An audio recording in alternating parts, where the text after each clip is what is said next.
Kristina Harrington, Director of the Signals Intelligence Directorate at the National Reconnaissance Office, NRO, said acquisition programs typically take about 2 years to initiate and execute, but rapidly changing threats in the cyber domain require a different approach.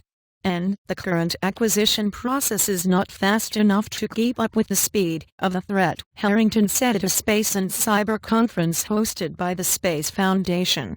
2 years after we started is too late in the cyber industry. And Harrington and other government and industry speakers underscored their concerns about growing and increasingly sophisticated attacks on U.S. computer networks and said the Pentagon was working hard to beef up cybersecurity. And their comments came the same day that the U.S. government charged 5 Chinese military officers, accusing them of hacking into American nuclear, metal and solar companies to steal trade secrets. These are the first criminal hacking charges filed by Washington against specific foreign individuals.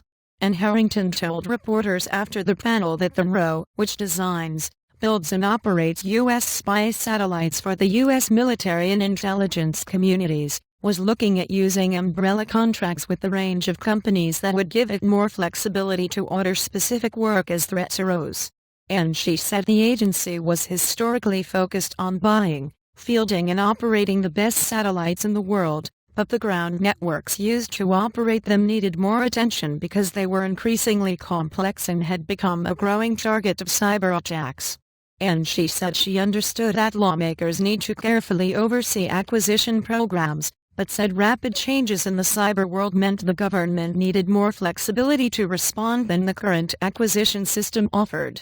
And U.S. weapons programs are subject to many complex regulations and oversight processes aimed at addressing the cost and overruns, schedule delays and other issues that have plagued defense acquisition programs for decades. And Harrington and other officials argue that the cyber domain is fundamentally different and requires different rules than those applied to fighter jets, warships and missiles.